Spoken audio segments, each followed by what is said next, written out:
The A5 is Audi's hatchback coupe with some swagger, and the regular one is plenty quick if you ask me. However, today I have the S5, which is the big brother to it that packs more of a punch. And then I have the father to both of them, the RS5. Today, I'm gonna see, does that money really give you that much more power? And is it worth it? Let's find out.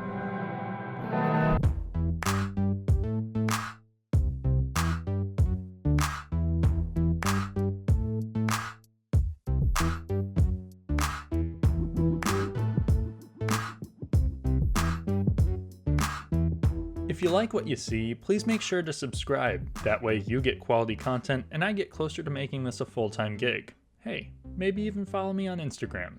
Now, back to the video. So I'm in the Audi A5 45. Now, if you're wondering what those number designations are, it's actually for the powertrain. So all A5s are going to be all-wheel drive. All of them are going to be packing a 2-liter turbocharged engine and a 7-speed dual clutch. The model that I have here has 261 horsepower and 273 pound-feet of torque. If you get the 40, which is roughly $2,000 cheaper, is going to have 201 horsepower and 236 pound-feet of torque. Here's my 0 to 60 run with that.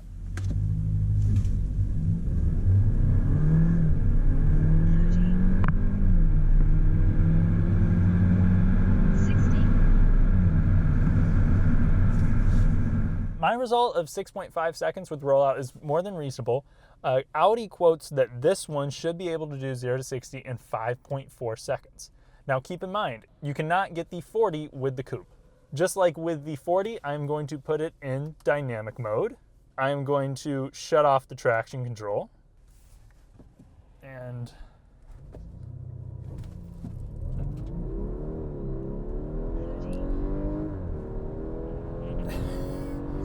it's noticeably quicker than the A5 40. I feel like the 45 could have done better though if it allowed me to hold the revs higher at launch. For transparency and science, all cars will be warmed up in dynamic mode with auto shifting. Traction control and climate control will be off. My foot will be to the floor when I brake, torque, or use launch control, and each car gets one run in both directions. Despite the time being slightly slower than expected here, these are valid real-world numbers.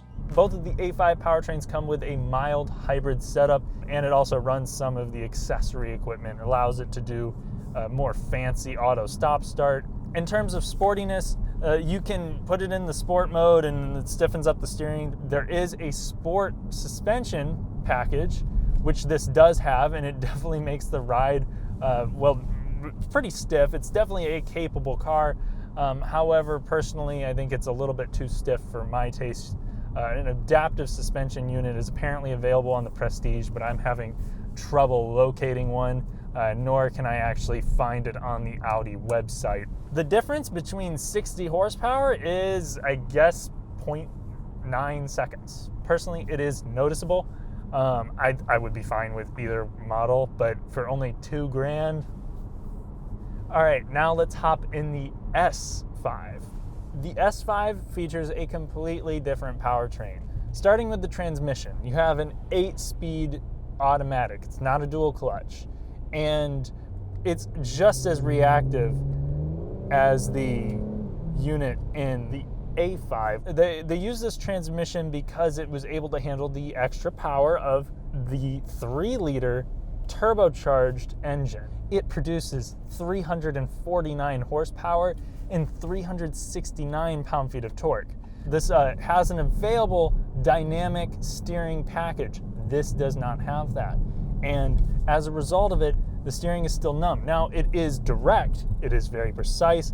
I don't have complaints with the steering. However, if you want more steering feel, as Audi puts it, and you want a quicker ratio, the dynamic steering package for, I think, $1,300 should be worth it.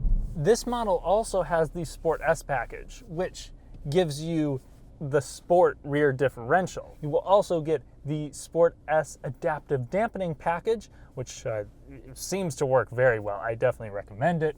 And it also comes with red brake calipers.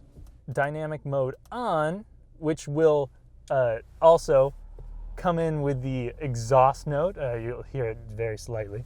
It's the present mode versus the quiet mode.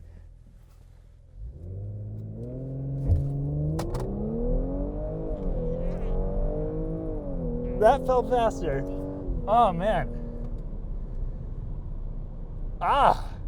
The difference between the A5 and this is significant enough where you get different types of feelings from it. Now that my head is spinning a little bit, let's knock me the fuck out with the RS5. I'm behind the wheel of the 2018 Audi RS5. Now the engine, transmission, and at least the performance upgrades have remained the same. The transmission is still the 8-speed automatic, and it still functions very, very well. The engine is a 2.9 liter V6, putting out 444 horsepower and 443 pound-feet of torque. It has a different sound to it than the 3-liter V6. Now this car comes with the dynamic package, which funny enough does not include that special steering rack.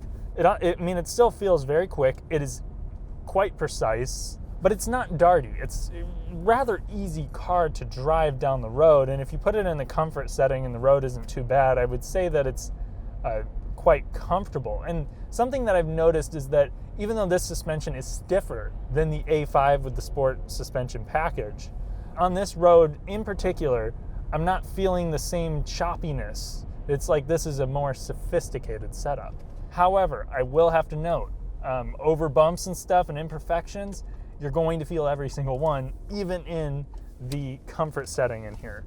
And whenever you put it into the sport setting, which I will do now, the first thing you're gonna hear is that exhaust. This does have the sport exhaust package, but the ride becomes pretty rough. And it's already not soft, but wow.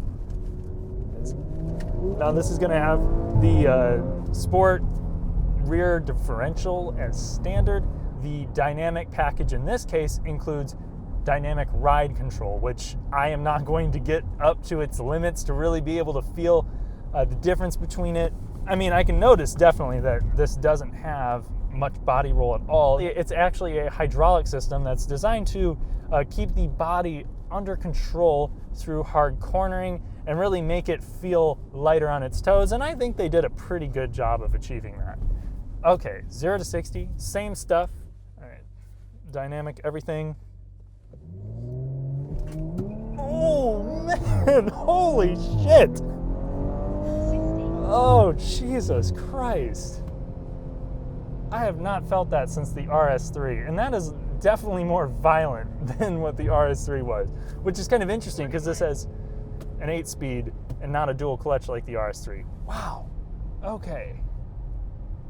I always lose composure whenever that happens. It's just like, you kind of have to sit and focus on it.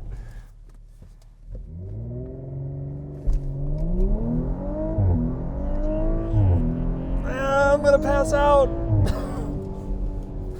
3.5 seconds to 60.